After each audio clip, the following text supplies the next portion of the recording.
Assalamualaikum warahmatullahi wabarakatuh. My name is Ahmad bin NIZAM, and I will be the first presenter for the group Manis Economy. Our group consists of 4 members, and I will explain about the introduction. The term of sustainable development has been defined in a variety of ways by academics. One of these definitions are stated in Brundtland Report on Sustainable Development in 1987 is as follows: meeting the need of current generation without jeopardizing future generation ability to meet their own. The above definition was explained upon at the 1992 Rio Summit, which aimed to provide the world inhabitant with a high-quality environment and a strong economy. As a result, the new definition of sustainable development attempts to integrate and balance between economic, social, and environmental concerns in addressing human needs in order to provide a better quality of life for all people now and in the future. This can be accomplished through achieving a number of objectives including human development, environmental awareness, and prudent use of natural resources. All of the previous way for achieving sustainable development have emphasized physical difficulty over spiritual one.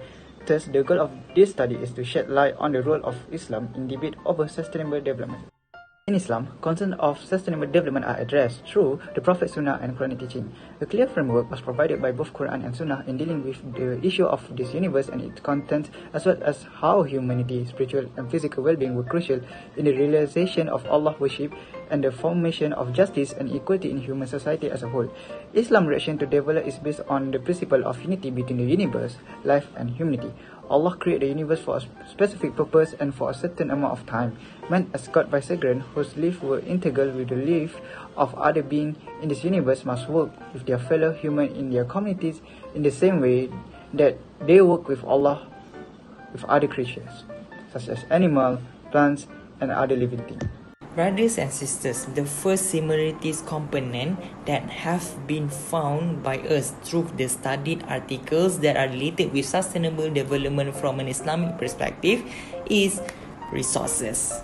The first summarization from this article about resources component is Sharia is totally against exploiting natural resources. Furthermore, Muslims are urged to allocate scarce resource in a morally sound manner.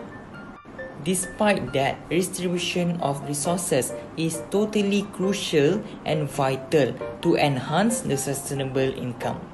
Other than that, in Islamic perspective, the usage of resources should be in moderate consumption. Moreover, Muslims also need to channel resources more directly to make social development more sustainable. Last but not least is sharing the resources to improve human living, especially to those who are in need. Ladies and gentlemen, the second similarities component that have been found from the studied articles is Waqf component. In this context, it could be summarized that about how does the Waqf system develop the Islamic sustainable development. Moreover, Waqf also lead to unequitable outcomes. Besides, Waqf system develop a subjective well-being among Muslims. There are some commonalities that we found through this topic. One of them is the qualitative method of the study. The authors analyzed and compiled the existing data that related to their study based on available literature. The data is about many aspects such as Islamic finance technology, environment, economics, Islamic macro marketing, and Islamic theology that related to sustainable development. Next, evidence from Indonesia shows how Islamic fintech relates with SDGs. Success of Islamic fintech in achieving SDGs has been found through 1. Collecting and distributing infaq, wakaf, and sadaqah funds. 2. Funding the underdeveloped sector. And 3. Donating the victims of natural disasters and conflict. The tables shows some of the SDGs that relates with 5 objectives of Sharia. To conclude from what we have discussed, we humans are being created as a caliph in this world, as mentioned in the Quran, Surah Baqarah, verse 30. The responsibility that we have is to taking care about our environment, and it is considered as an obligation for us. Thus, for those who didn't fulfill this obligation will be punished, and as it is mentioned and warned in the Quran itself. Sustainable Development Goals (SDG) is one of the modern methods used nowadays to cater all the problems regarding the environment. Besides, along with that, in our discussion, we also include the Islamic value and teaching.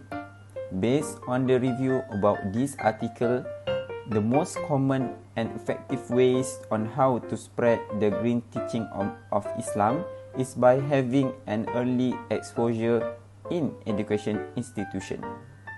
By saying that, these Sustainable Development Goals (SDG) can go along with the Islamic teaching, which can be developed, thus can increase the awareness, and they can see how important of it to the society. As the teaching of Islam itself is considered as holistic, and it covers all the aspects of it, including individual, society, and state. There will be solution in every problems that occurred.